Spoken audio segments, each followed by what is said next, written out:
Merci, très chers internet, amis de Arnaud TV, abonnez à Arnaud TV, bandeko ya Arnaud TV, na pesi mino sutumbote na kombo ya Nzambe mokeli ya likolo pe na se o Nzamba sala biso. Donc c'est le maître ya nyonso, yende mutalingaka nyonso esalama. Parce que soki Nzambe te memobulu, to résister te, to vivre te, elo pa malunga e salama ezati. Donc merci Nankolo, merci Pena Bino, batu bope sarabiso confiance sur Oyo, Bino bandeko ya biso. Merci à tout le monde. Les lots, oui, encore une fois, d'orter à fond sur le manga. Tous à l'année, mingi parce que ça a peine mon bolo, va peu valable. Mon bolo va exact pour me tuer faloba.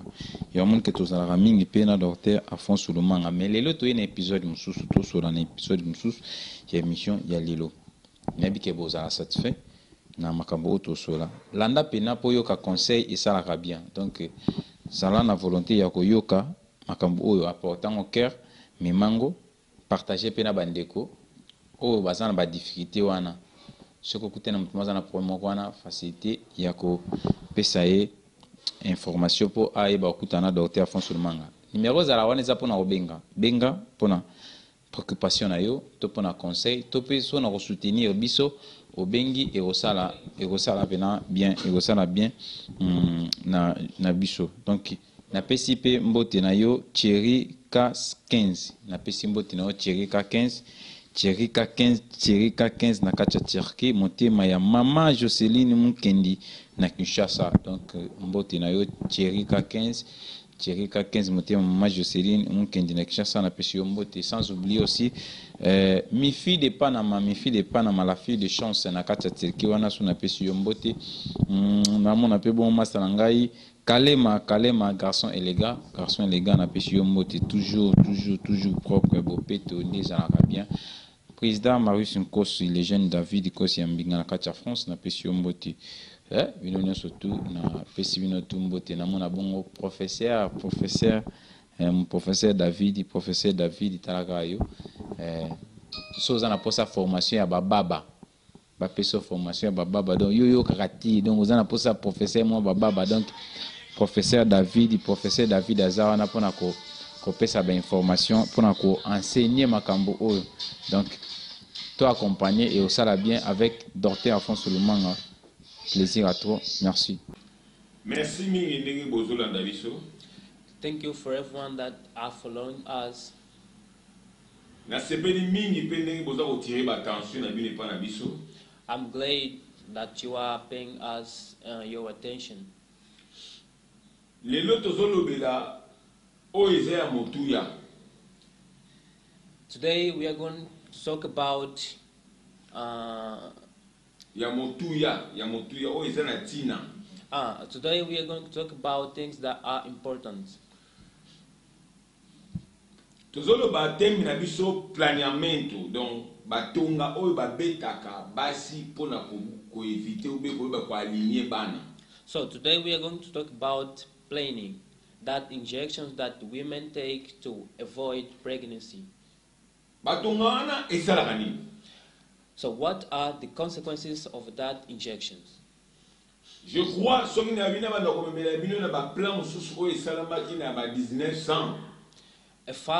if I take you to the things that happened in years 19. Docteur Alphonse Lumanga azokota na makambo mingi za spirituel. You're going to say that Dr. Lumanga are talking about things that are spiritual. But I don't want to take you to the spiritual things. I just want to talk about doctor things. Because I've got experience for 30 or 20 years.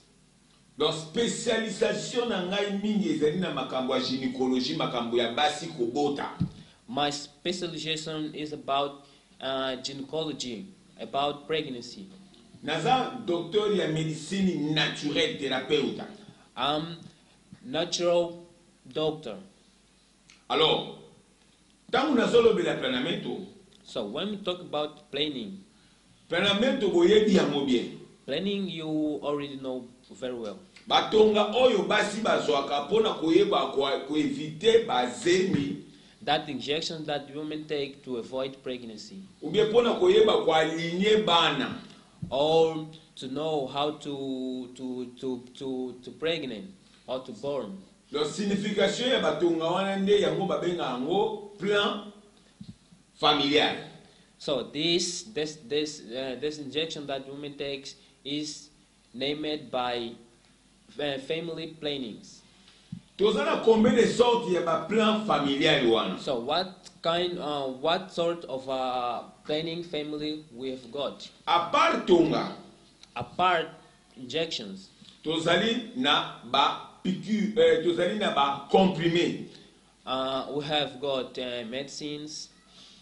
Ba comprimé oyo basi ba yebi yango par exemple na France, na Europe. We've got pills that women already know, and we have got in Europe. Ba tonga musu ba benga yango le lendemain. Other pills that women say the following. Donc wana comprimé ba benga yango le lendemain. Comprimé oyo batu basi wana ba melaka ba benga yango le lendemain. So that's pills that women is called by following. So batonga mususu oyo biso moko nde to se multiplier. Other injection that we by ourselves we multiply. Ba comprimé mususu oyo biso moko basi na biso ba moko ba misalela. Others pills that our own women that take it. Apart ba comprimé, Apart pills, tozali na curetage. Curetage pour kende ko bimisa zemi. we've got interrupting pregnancy. Nyonso wana trois catégories wana. All of these 4 categories Yango tozobenga yango plan familial. is what we call by family plannings. Na ndenge ya Nzambe, In God's way, Nzambe apermeta jamais mutu aboya zemi na nzela ya tonga pe na nzela ya comprimé pe na nzela ya kokende kolongola zemi. God never allowed a people or a human being to avoid pregnancy. Na ndenge ya Nzambe lokola ye moko aza docteur ya ba docteur, In God's way, because He is the doctor of all doctors, alobi na Exode 23-26. said in Exodus 24:26, Akuta mwasi moko te oyo alongolaka zemi. he doesn't want to find any girls that take out the pregnancy. Soki mwasi alongoli zemi, If a woman interrupt his pregnancy, akozanga liboso kobota. first of all, he will miss to be pregnant again. Deuxièmement, Second, akowumela te awa na mokili oyo. we will not take so long in this world. Soki tolandi maloba wana bien, If we follow very well this kowumela word, te elingi oloba ke bamaladi ekobima kati ya nzoto ya mwasi. do not live long means that the disease will not take long. Me na ndenge ya baminganga, But in witchcraft ways, bacontredire Nzambe. they disobey God.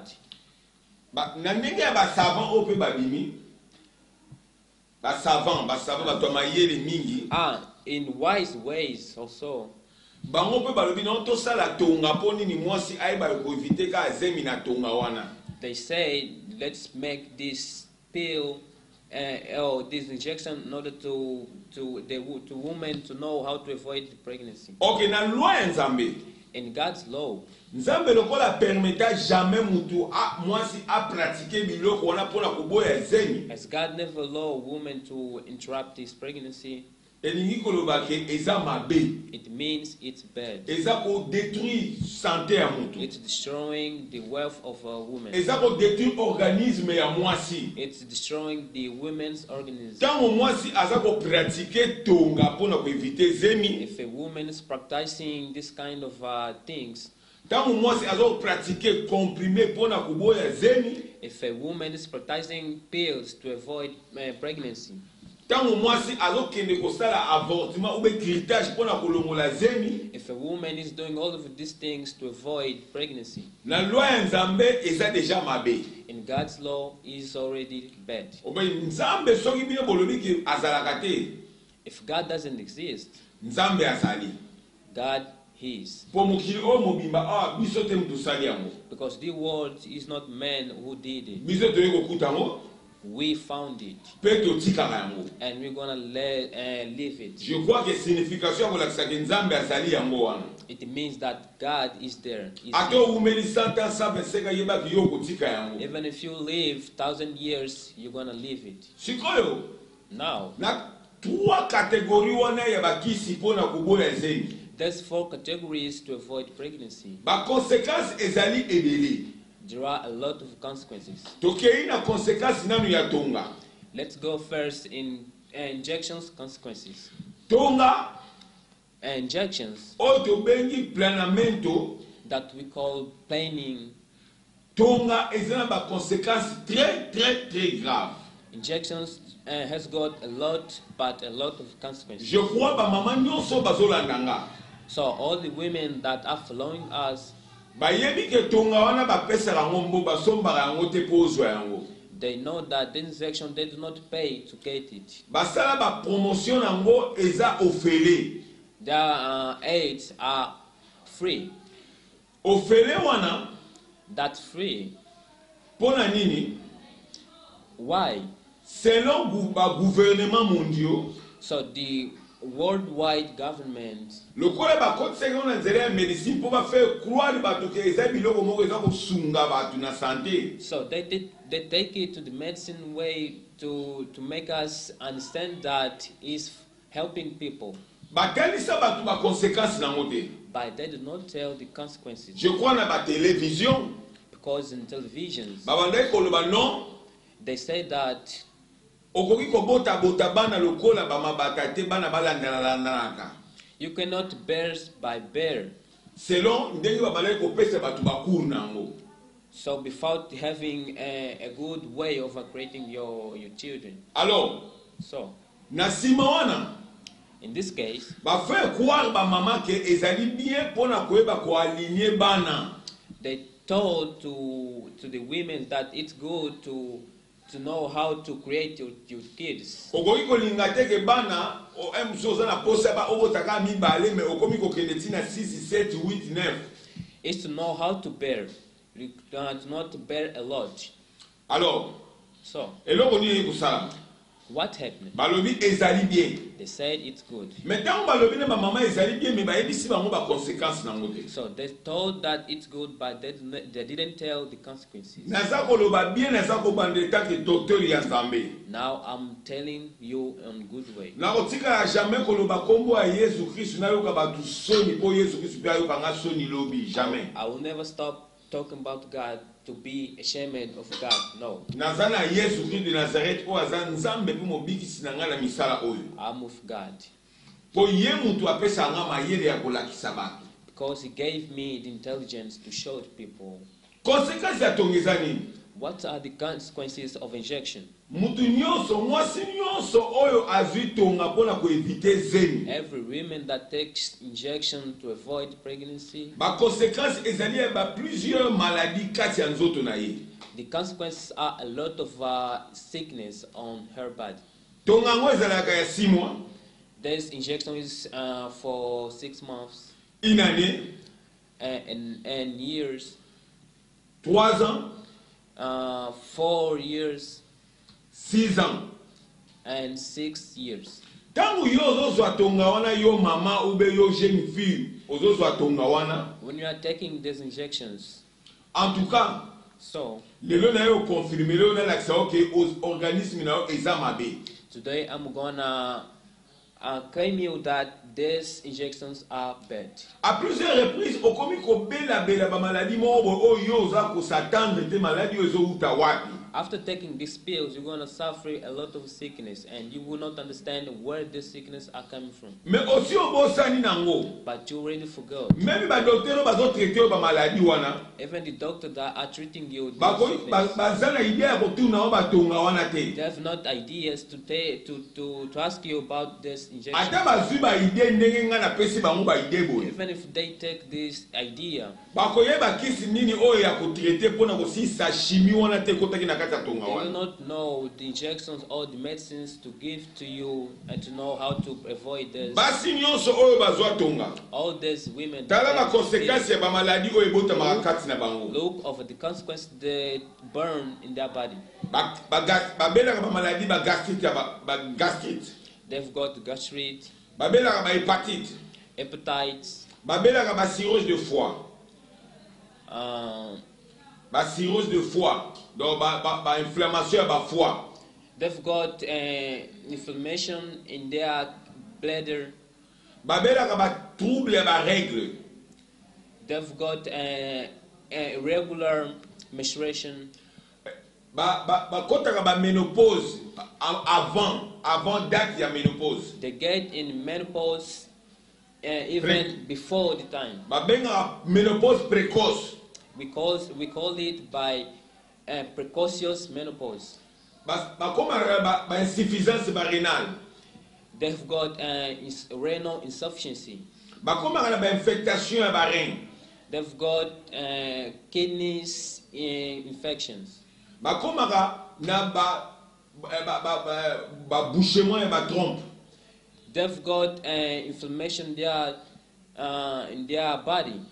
Matrice ekomi ya kotoboka ekomi infecté.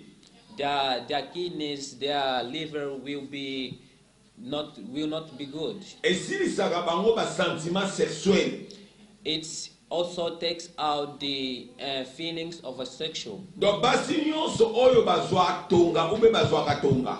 All these women that take these injections, basana plusieurs maladies oyo ebota makabango na sima ya tonga wana oyo bango bazwaka. They've got a lot of sickness that burn in their body. Na eko tirer attention ya mwasi moko. I'm taking your attention. Oyo azoninga azwa tonga. That wants to take these injections. Mais oyo asa azwa tonga. But there's all who already got. Po ba maladie ebele na koyi koloba yango te yo mo ne mutu oza conséquent ba maladie oyo zobela lelo. Because there are a lot of sickness I cannot tell you, but you know, you have idea what you got. Ba misusu bazwa tonga yango avant nanu abota. Others take this injection before they born. Lelo bazana ba problème ya ba stérilité. Now today they've got a problem with stérilité primaire, donc abotaka te apebisi ba million mbo azwaka zembi lisusu te. Today they've got infertility. Ba misusu bazwango après kobota.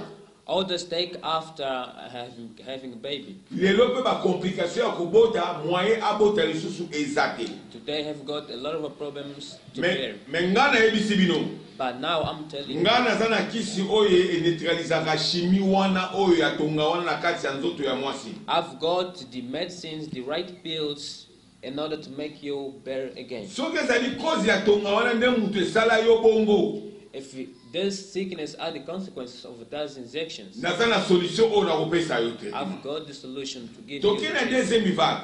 Let's go to the second tab. Batu oyo bazwaka comprimé ube batiaka chip. All those people who has got the pills. Oyo batiaka chip batiaka pena molo na kati ya vagin. Who has got who takes sim. Bango nyonso wana pe ezali kaka ba planamento familial. These are all family planning. Ezala ba même conséquences kaka na oyo ya tonga. The same consequences. I mean, the consequences are the same.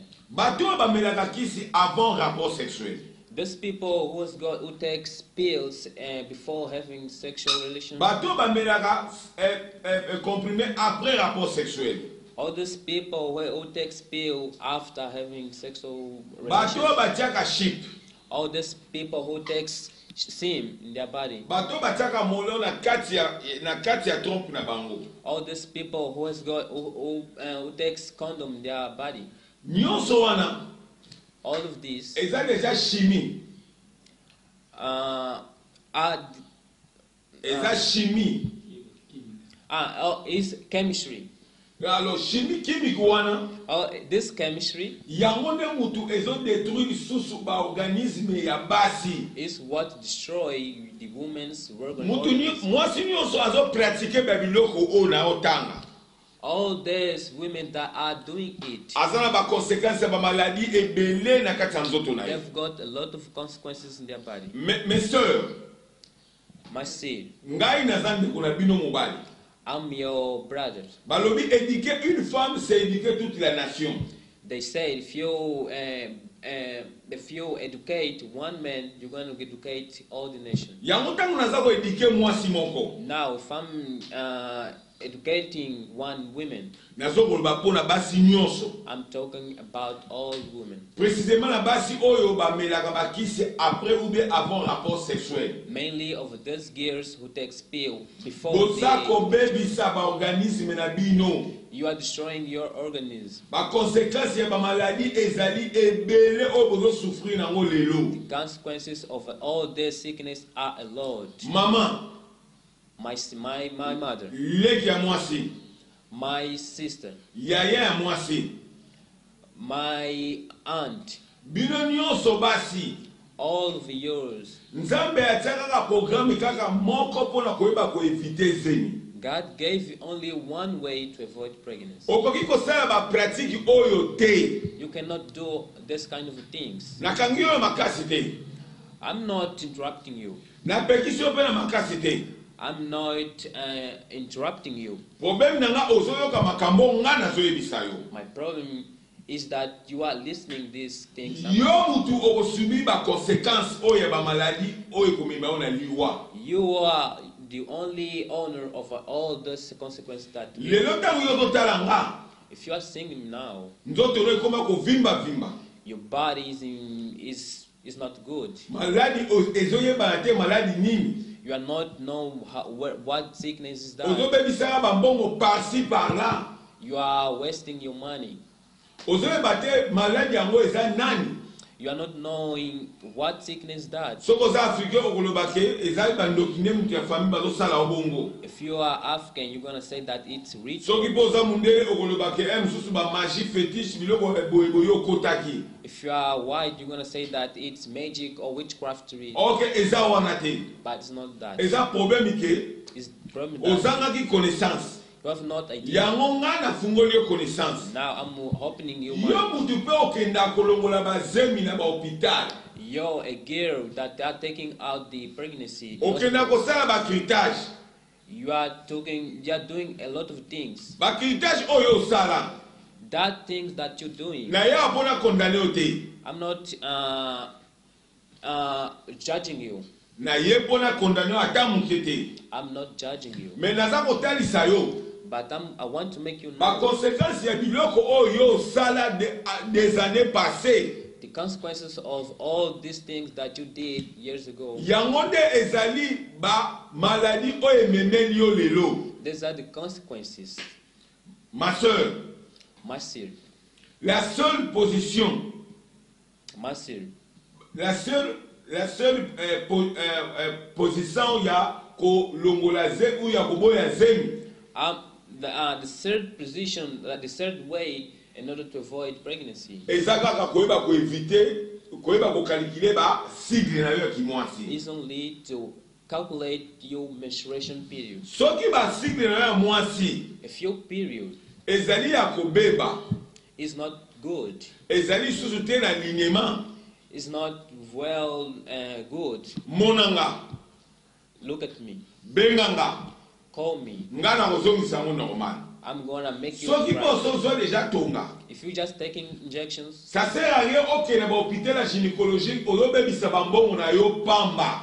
and you are going to the gynecology hospital, you are wasting your money. Musala nzamba atindaki nga mpona yo obika ezali nde yango oyo. The work that God sent me here in order to make you right Je is vous- what I'm doing now. Nakanisi na lobeli mama moko oyo aza mayele. I think that I'm telling to someone that is intelligent. Omoni kotanga na yo mingi. You know your studies. Tellement otangi mingi. Even if you study a lot,